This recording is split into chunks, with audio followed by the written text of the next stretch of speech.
Voilà, chers frères et sœurs, soyez abondamment bénis. Aujourd'hui, nous allons donc faire la dernière partie de notre étude sur le mariage et le divorce. Nous avons fait la première partie, nous avons fait la deuxième partie. Donc aujourd'hui, nous allons faire la troisième et la dernière partie. Et je vais vraiment faire l'effort de, voilà, de terminer cette fois-ci le reste de notre enseignement sur le mariage et le divorce. Donc la dernière fois, nous avons parlé de 4 grandes vérités concernant le mariage. Nous avons dit que le mariage est une institution de Dieu. Ok. Nous avons dit que le mariage c'est entre un homme et une femme. Nous avons dit que le mariage doit se faire dans le Seigneur. Voilà, des gens qui partagent notre foi, notre conviction religieuse, qui croient au même Dieu que nous, le Dieu d'Abraham, le Dieu d'Isaac, le Dieu d'Isaac, le Dieu d'Abraham, le Dieu d'Isaac, le Dieu de Jacob, pour éviter, voilà, que vraiment nous puissions perdre la foi, pour éviter que nous puissions abandonner la main de Dieu, comme le Seigneur l'avait interdit aux enfants d'Israël avant leur entrée dans la terre promise. Et nous avons également dit que le mariage doit se faire selon le plan de Dieu. Donc il faut vraiment prier Dieu pour que le Seigneur t'oriente dans le choix de ton partenaire pour ne pas vraiment faire des erreurs graves. Voilà. Parce que ce point-là est vraiment important parce que nous ne connaissons pas le futur. Voilà. Nous ne connaissons. Aujourd'hui, vous pouvez vous marier entre vous chrétiens et penser que oui, tout est beau, mais Dieu connaît le futur. Voilà, Dieu connaît le futur. Moi, on a entendu même des histoires où il y a eu souvent des cas d'infidélité dans le couple et l'autre partenaire n'a pas pu supporter. Voilà, et ça s'est terminé par quoi? Par un meurtre. L'autre a tué. Voilà, voilà. Soit le mari ou la femme a fini par tuer son mari, ou bien le mari a fini par tuer sa femme. Vous voyez, pourtant tout allait bien au début. Mais si ces gens-là avaient vraiment pris la peine de consulter Dieu, et ce que je dis là, moi je crois que j'avais entendu une histoire comme ça, même dans un couple chrétien. Ce que je suis en train de dire là, ce n'est pas seulement les païens, je parle de couple chrétien, parce que nous sommes dans le cadre chrétien. Donc les exemples que je donne sont des exemples de couple chrétien. Voilà. Et la femme ou bien le monsieur n'a pas su supporter, il a tué la femme pour infidélité. Chrétien. J'ai entendu une histoire comme ça. Vous comprenez? Mais si ces gens-là avaient vraiment eu le courage s'ils avaient vraiment cherché la face du Seigneur sérieusement, peut-être que Dieu, voyant le futur, il allait dire à ce monsieur ou bien à cette femme, ne t'engage pas dans cette relation. Parce que d'ici 5 ans, voilà ce qui va se passer. Voilà. Vous allez finir à l'enfer. Ton mari va te tuer parce que tu vas commettre de l'infidélité. Vous voyez, c'est pour cela que Dieu, connaissant le futur, connaissant ce qui va arriver, connaissant les détails de l'avenir, il est toujours impératif, il est vraiment important et capital de toujours vraiment placer sa confiance en Dieu et laisser Dieu nous diriger dans les choix importants de notre vie. Vous savez, souvent les gens ont peur, je ne sais pas, les gens ont souvent peur de consulter Dieu pour le mariage parce qu'ils pensent souvent que Dieu va leur donner des personnes qu'ils n'aiment pas. Ou bien Dieu va leur donner des choix, Dieu va faire des choix, ou bien Dieu va les diriger vers des personnes qu'ils ne vont pas vraiment aimer. Ça, c'est vraiment mal connaître Dieu. Je vais vous dire une chose, chers frères et sœurs.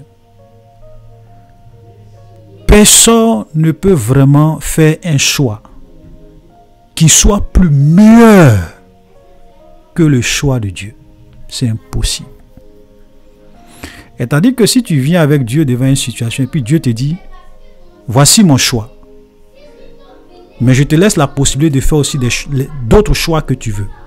Si tu es intelligent, si tu es vraiment quelqu'un qui est intelligent et qui a confiance en Dieu, et qui sait que Dieu il est omniscient, il est omniprésent, il est omnipotent, et qu'il sait toutes choses avant que cela n'arrive, tu vas choisir, ou bien tu vas choisir le choix de Dieu, tu vas opter pour le choix de Dieu que de opter pour tout autre choix. Parce que Dieu est parfait. Donc quand Dieu te dit, allons-y dans telle direction, il sait pourquoi il le dit et c'est pour ton bonheur. Amen. C'est pour ton bonheur. Dieu ne va jamais te donner quelque chose qui va te détruire. Dieu ne va jamais te donner quelque chose qui va être pour toi un calvaire dans le foyer. Impossible. Le choix de Dieu est toujours le meilleur des choix. Il n'y a pas un autre choix plus meilleur que le choix de Dieu, que la volonté de Dieu. C'est pour cela que pour quelqu'un qui est sage, il doit toujours consulter Dieu quand il veut se marier, quand il veut prendre une décision aussi importante dans sa vie. Amen. Voilà, ça c'est vraiment important. Donc, et nous avons aussi dit qu'on ne se marie pas seulement par sentiment. Parce que nos sentiments vacillent, nos sentiments chancellent, nos sentiments changent. Donc, on ne peut pas seulement se marier par sentiment, ou bien parce qu'on éprouve des sentiments pour quelqu'un, mais parce qu'on aime quelqu'un de tout son cœur. Non, ça ne suffit pas. Voilà. Donc, en plus des sentiments, il faut tout vraiment prier Dieu. Seigneur, oriente-moi. Voilà, parce que les sentiments changent. La preuve en est que même quand nous étions dans le monde, il y a combien de filles qu'on a aimées? Tu racontes telle fille, elle est belle, tu l'aimes. Ok? 2 ans après, tu te sépares d'elle, tu racontes une autre fille, tu commences elle aussi à l'aimer. Voilà ce qui prouve que les sentiments vacillent. Donc, se baser uniquement que sur ses sentiments pour marier quelqu'un, c'est être, excusez-moi, mais c'est être un fou. C'est être un fou. Amen. Voilà. Et puis, une autre chose que je voulais dire avant qu'on ne passe à la 5e vérité, c'est qu'on ne se marie pas aussi par intérêt. On ne se marie pas par intérêt. Il y a des jeunes filles dans beaucoup d'églises, et même des garçons aussi, qui veulent marier des filles qui ont vraiment beaucoup d'argent. Ou bien des filles qui veulent marier des hommes qui ont déjà beaucoup d'argent, qui ont tout, qui ont déjà réussi leur vie, qui sont assis, qui sont vraiment bien socialement. Voilà. Et si vous êtes une fille qui cherchez ces genres de personnes pour les marier, vous allez souvent vous marier, mais vous allez souffrir. Et il y a plein de filles comme ça aujourd'hui qui sont malheureuses dans leur foyer. Le monsieur a l'argent, il a tout, mais elles ne sont pas épanouies. Parce que le monsieur les trompe, le monsieur les mène la vie dure, le monsieur ne les considère pas, c'est la misère. Voilà. Quand on se marie par intérêt, souvent c'est comme ça. Un enfant de Dieu ne se marie pas par intérêt. Celui que tu vois aujourd'hui qui est pauvre, demain, il peut être un ministre. Demain, il peut être un milliardaire. Demain, il peut être, peut être quelqu'un qui va vraiment faire ton bonheur. Même s'il n'a pas forcément tous les milliards du monde, le peu qu'il a, parce qu'il t'aime, parce qu'il craint Dieu, il peut vraiment faire ton bonheur. Le choix de Dieu est toujours le meilleur. Voilà. Comme ça, j'avais écouté une histoire. Quelqu'un m'avait rencontré une histoire comme ça où il y avait un monsieur qui était vraiment très bien socialement, qui était chrétien. Et comme il savait que souvent quand tu vas dans les églises, et les filles, là, elles ne prient pas. C'est l'argent qu'elles cherchent. Elles veulent marier des gens qui ont tout. Donc, le monsieur s'est fait passer pour un pauvre. Il partait avec des pantalons délavés. Il partait à l'église simple, comme quelqu'un qui n'est rien, qui est pauvre. Et il a vu une fille, il avait des sentiments pour elle, elle était chrétienne aussi, il s'est approché d'elle pour lui avouer ses sentiments. La fille, en fait, le faisait tourner comme ça parce qu'elle ne voulait pas marier un pauvre. Elle lui a dit non. Elle a regardé le monsieur du haut jusqu'en bas. Elle dit, moi je ne peux pas marier un tel monsieur, tu n'as rien. Voilà. Et donc le monsieur, il a vu sa camarade. Il a aussi aimé sa camarade qui était vraiment une fille aussi très bien. Et elle, en tout cas, c'est vrai que le monsieur était pauvre, il n'avait rien, mais elle a reçu la conviction, elle s'est engagée avec le monsieur. Et puis un jour, le monsieur les invite pour leur montrer vraiment sa vraie facette. Et c'est là maintenant, elle se rend compte qu'en réalité, ce monsieur-là, c'était quelqu'un qui était vraiment riche, mais qui se jouait les pauvres à l'église.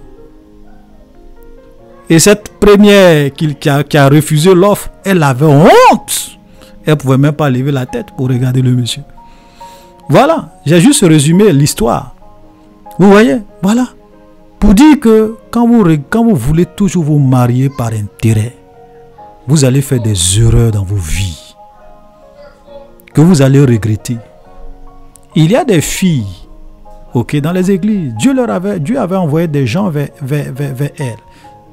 Dieu avait envoyé sa volonté, des personnes qui étaient dans son plan pour qu'elles puissent marier ces personnes pour être épanouies dans leur foyer. Elles ont refusé. Parce qu'en ce moment-là, le monsieur n'avait rien. Voilà. Et aujourd'hui, elles n'ont même pas encore, elles n'ont pas trouvé quelqu'un pour les marier. Parce qu'elles n'ont pas su reconnaître le temps de Dieu. Elles n'ont pas su reconnaître le temps de Dieu parce qu'elles regardent à l'apparence des hommes. Elles regardent à l'argent, elles regardent aux finances. Voilà. Je vous ai dit la dernière fois qu'on ne se moque pas de Dieu.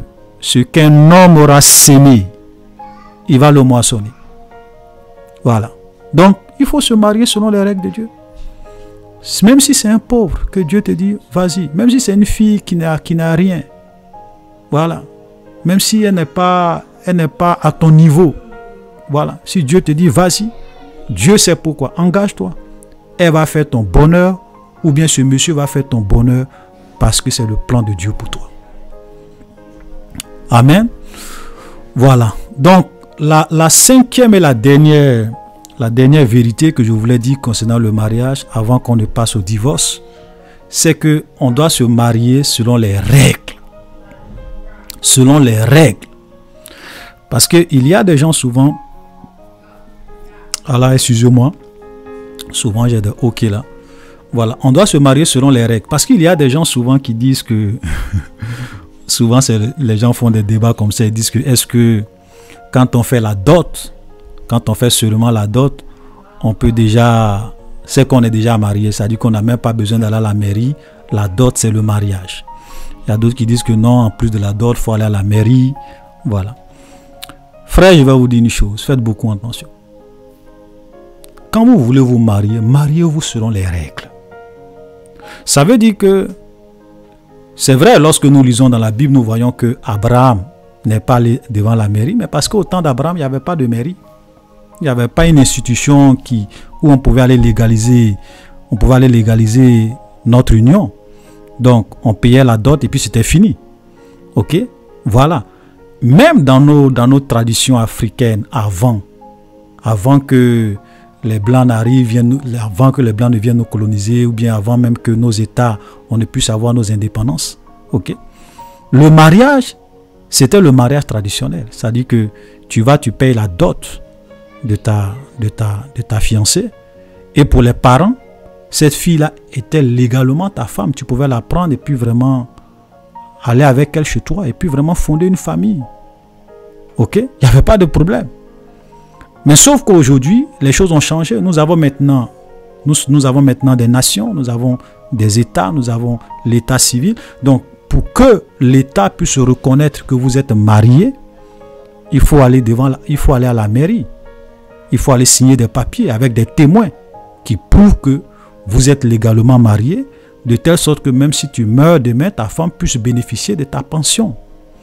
Et même quand vous voyagez, ou bien même souvent quand vous êtes en train de faire des papiers, et qu'on vous demande, mais quel est votre acte, montrez-nous l'acte de mariage. Tu ne vas pas dire que non, oui, j'ai payé la dot, c'est vrai, on n'a pas l'acte de mariage, c'est ma femme. Jamais, aucun État ne va vous considérer comme mari et femme si vous n'êtes pas légalement marié. Aucun État. Parce qu'ils ne reconnaissent pas la dot. Donc la dot, ce n'est pas un mariage pour eux. Donc, en fonction du pays où vous êtes, mariez-vous selon les règles.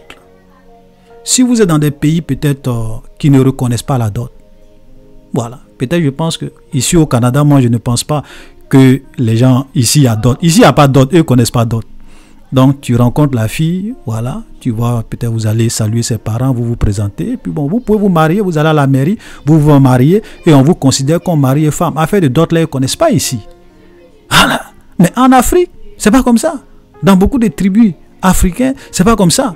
Ok? Donc, pour qu'on puisse vous considérer comme mari et femme, il faut que vous puissiez d'abord payer la dot pour que la famille de la fille vous considèrent comme mari et femme. Ça veut dire que pour eux, même si vous allez à la mairie, pour eux, ils ne te considèrent même pas, ils ne vous considèrent même pas comme mari et femme parce que vous n'avez pas payé la dot. Ça fait partie de leur tradition.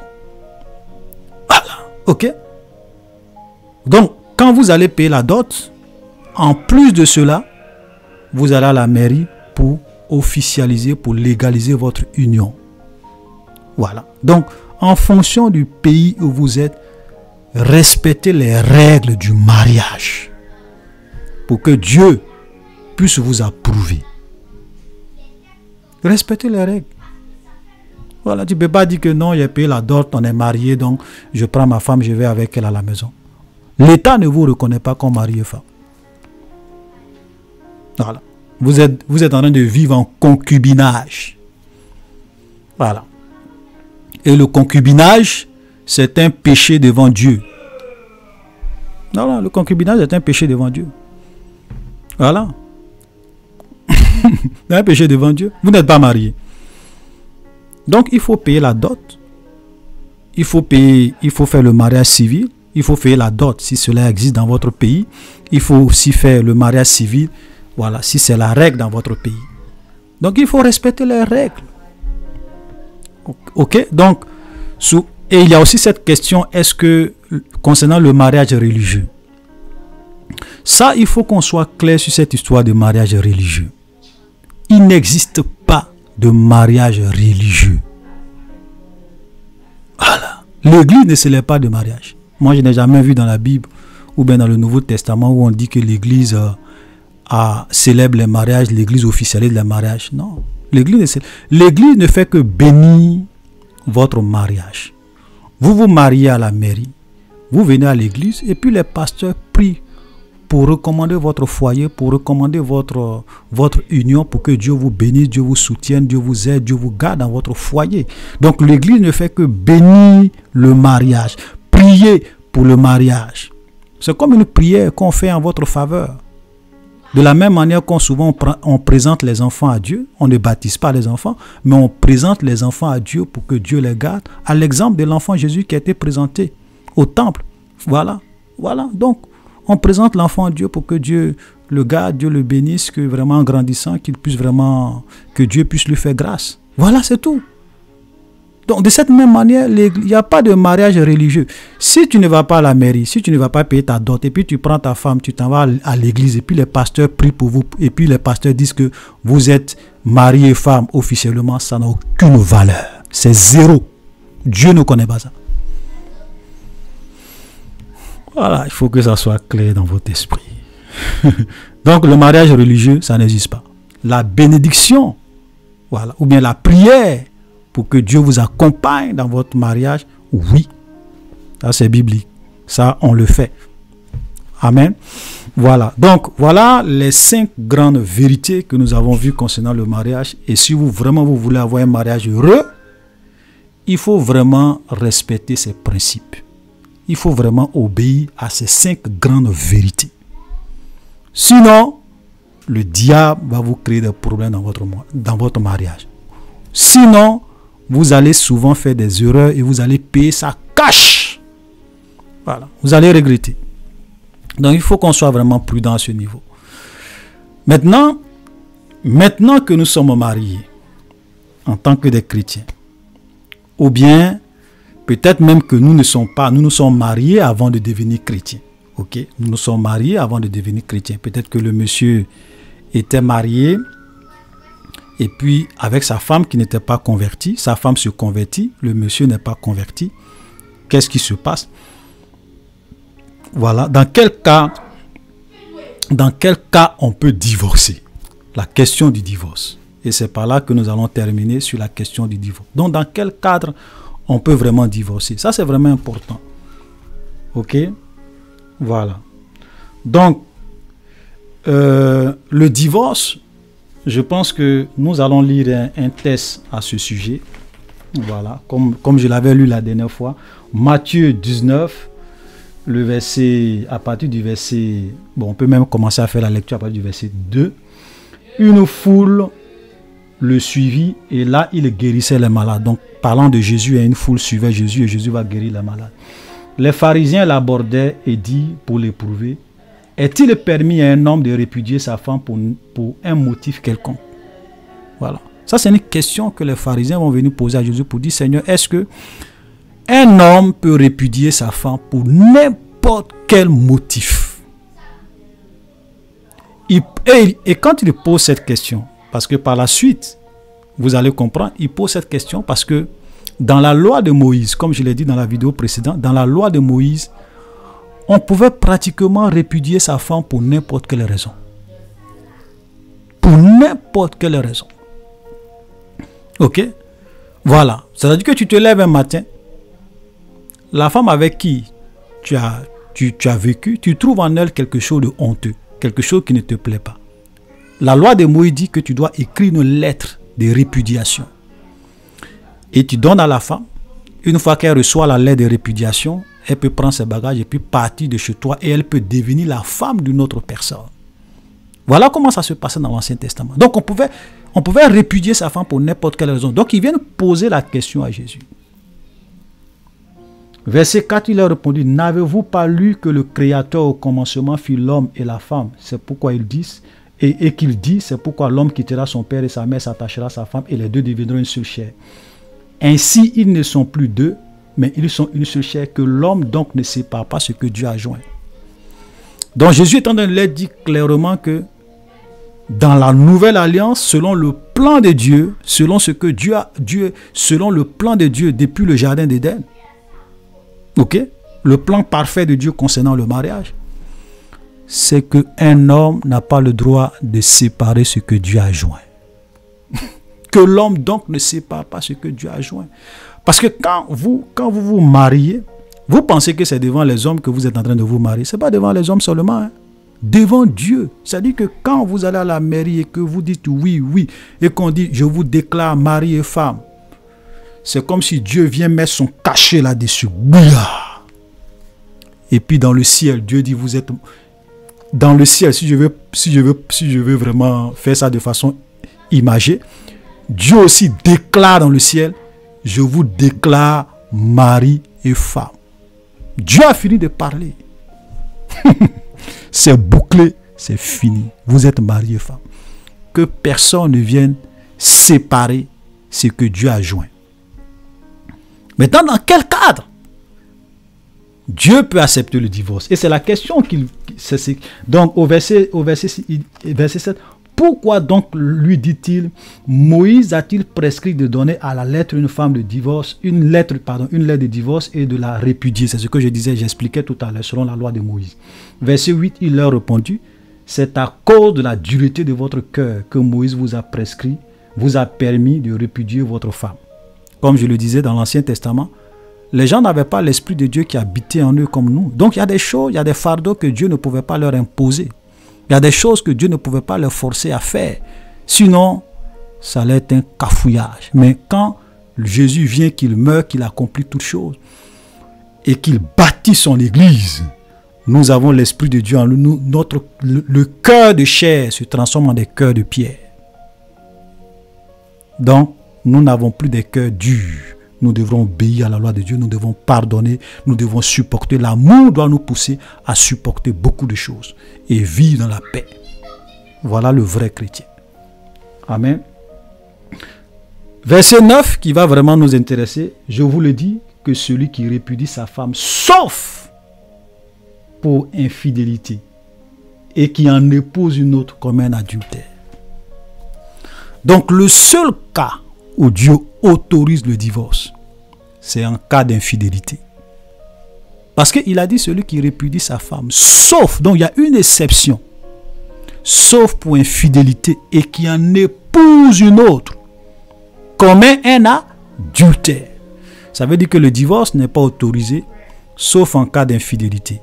Maintenant, quand on dit en cas d'infidélité, je ne suis pas en train de dire que dès que ta femme te trompe, tu la répudies, ou bien dès que ton mari te trompe, tu le répudies. Non, ce n'est pas ce que je dis. Ok? Parce que si tu peux pardonner, tu pardonnes. Voilà. Ok? Mais il peut arriver souvent des cas où le monsieur s'en fout, la femme s'en fout, elle trompe son mari matin, midi, soir, malgré toutes les démarches, elle ne veut pas comprendre. elle est bornée, elle trompe le monsieur, elle nargue le monsieur, ou bien le monsieur nargue la femme, il fait ce qu'il veut.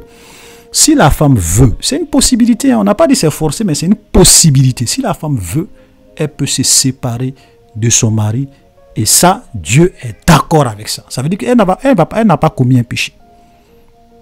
Le monsieur aussi, il n'a pas commis de péché. Ça, c'est la seule exception, okay, que Dieu donne. Je parle du mariage chrétien. Parce qu'on va voir dans d'autres cas, lorsque le mari est chrétien et que la femme n'est pas chrétienne, bien lorsque la femme est chrétienne et que le mari n'est pas chrétien, on va voir ce cas-là. Donc là, je suis vraiment dans le cadre où, monsieur, madame, vous êtes chrétien, vous êtes mariés dans le Seigneur, vous êtes chrétien. Voilà, donc vous ne pouvez pas divorcer, sauf pour infidélité. C'est la seule exception. Maintenant, c'est pas, si je veux même encore un peu aller plus en profondeur, c'est pas le divorce même qui est péché. Parce que tu peux te séparer de ta femme.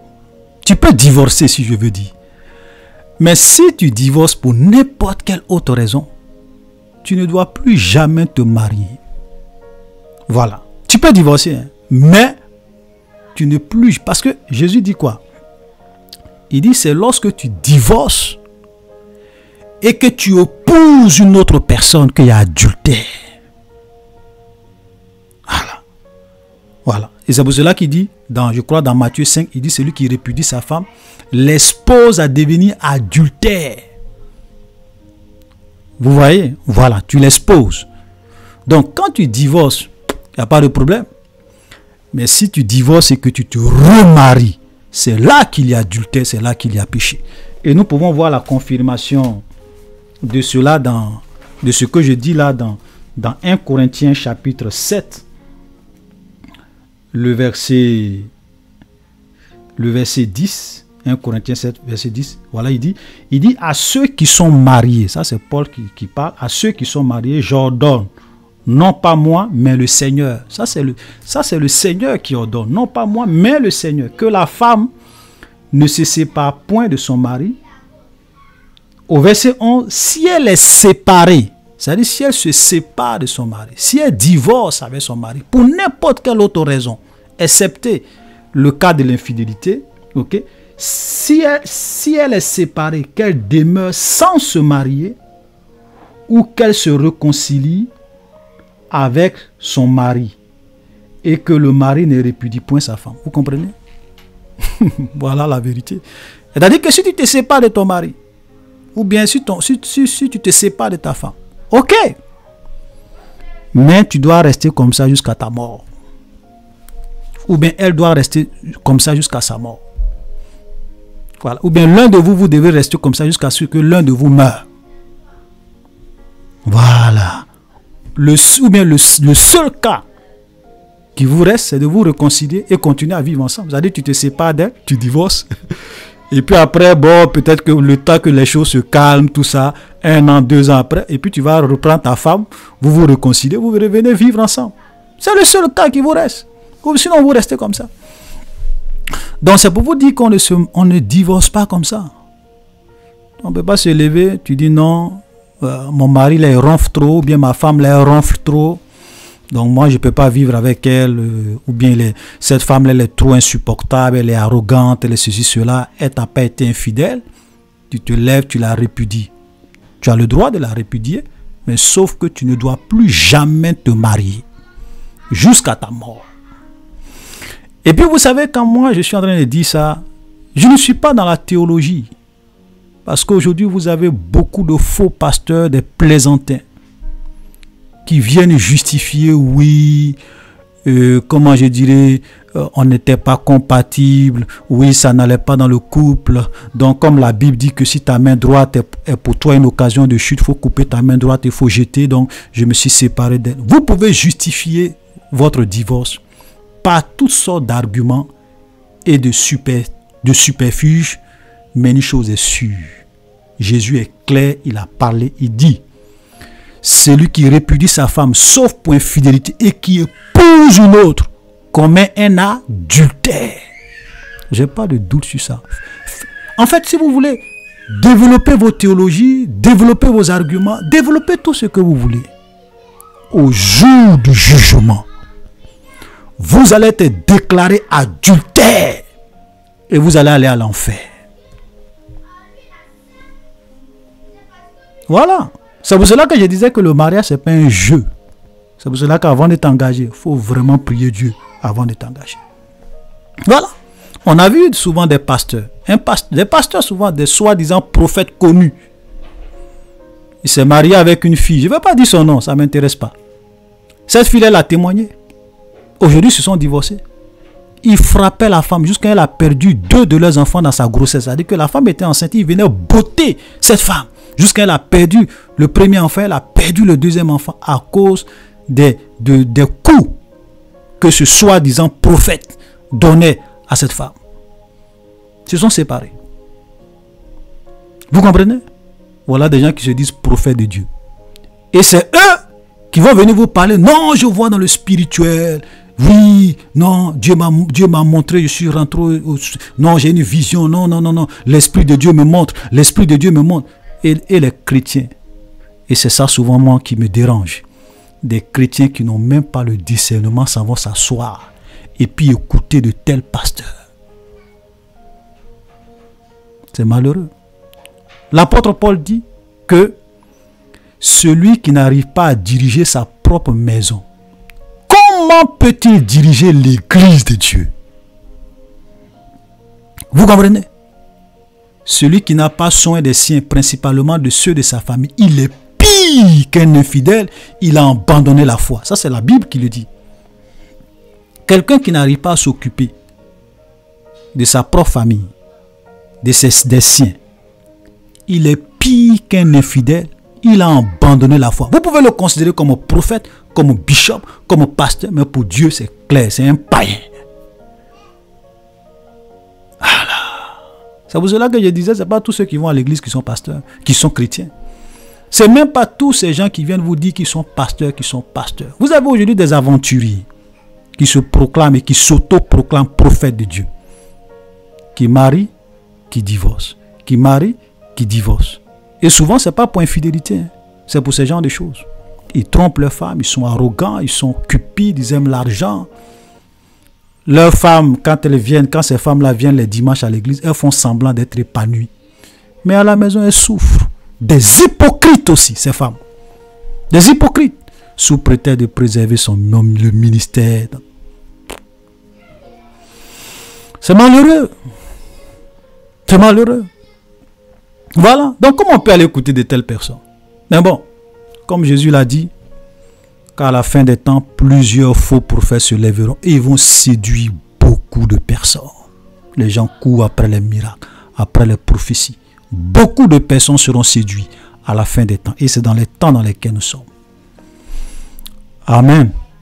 Voilà. Donc, il faut que ça soit clair. Vous comprenez? Voilà. Maintenant, si par exemple, vous vous êtes marié dans le monde, c'est-à-dire que vous n'étiez pas chrétien, parce que tout ce que j'ai dit là, c'est pour les couples chrétiens, monsieur et madame chrétiens. Maintenant, vous vous êtes marié dans le monde, vous n'étiez pas des chrétiens, vous vous êtes convertis. Dans quel cas vous pouvez divorcer? Ok. Voilà ce que la Bible dit. Toujours dans 1 Corinthiens chapitre 7, le verset 12. Aux autres, ce n'est pas le Seigneur, c'est moi qui le dis. Si, ça c'est un conseil que Paul donne, ça c'est ce que Paul aussi dit. Si un frère a une femme non croyante et qu'elle consente à vivre avec lui, qu'il ne la répudie pas. Ça veut dire que ce n'est pas parce que tu t'es converti et que ta femme n'est pas chrétienne, alors que vous étiez déjà marié avant, que tu te lèves comme ça, tu dis non, moi je suis devenu chrétien. Donc comme toi tu n'es pas chrétienne, il faut prendre tes bagages, il faut partir. C'est pas comme ça se passe. Si vous deux vous êtes légalement mariés et que tu te convertis par la suite, si ta femme ne t'a rien fait et qu'elle veut vivre avec toi parce que vous avez des enfants, tu dois accepter, tu dois vivre avec elle, c'est ta femme. Pour Dieu, vous êtes mari et femme.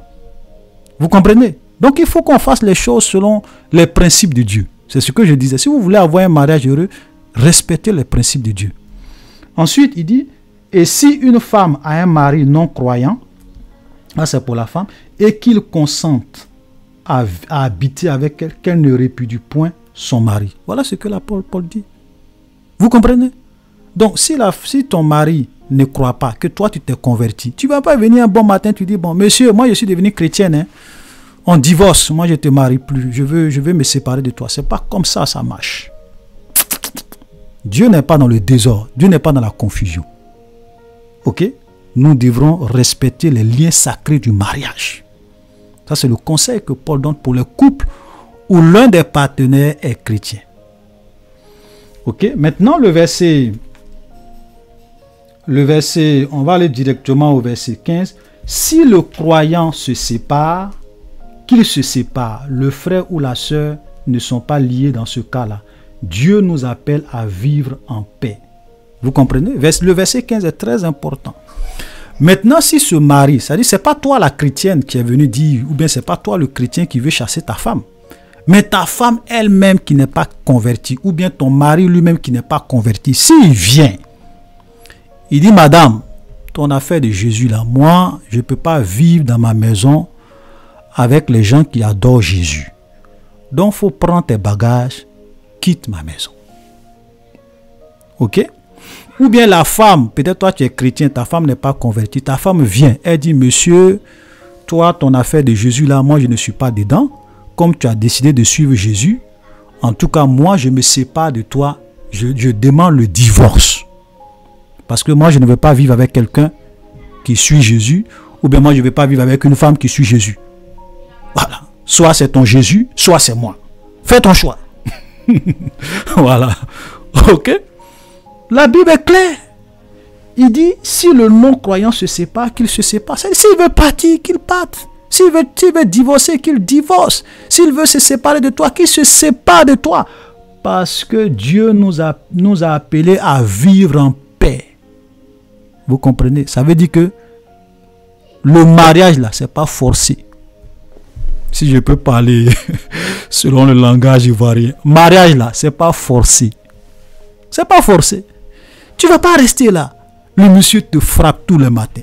Il te bat. Il te bat. Donc tu vas rester là et puis tu vas mourir. Il va te frapper jusqu'à quand tu vas mourir. Pourquoi? Parce que tu veux sauver ton mariage. C'est pas comme ça. Le monsieur ne veut pas. Prends tes bagages, il faut partir. Il demande le divorce. Divorcer. Dieu dit que nous devons vivre en paix. Donc c'est le plan de Dieu que tu puisses vivre en paix. Il ne faudrait pas être dans une relation où le monsieur te menace, où la femme te menace, où elle te maltraite, où elle te nargue, où le monsieur te frappe matin, midi, soir. Prends tes bagages, ton affaire de Jésus là, je ne veux pas, il faut partir. Souvent même, bon, tu es dans ta bonne foi, tu es peut-être même allé voir des gens pour qu'il y ait des médiations, pour qu'ils puissent comprendre. Le monsieur veut rien comprendre. Il te frappe matin, midi, soir à cause de ton affaire. Ma soeur, prends tes bagages, va chez tes parents. Ou bien va, trouve-toi un autre lieu et sois en paix avec toi-même. Mariage, c'est pas forcé. Vous voyez que Dieu, il y a tout dans la Bible. Hein? Il y a tout dans la Bible, c'est parce qu'aujourd'hui, on a des théologiens qui viennent compliquer les Écritures. Et comme les chrétiens ne lisent pas la Bible, ils suivent ce qu'on leur dit.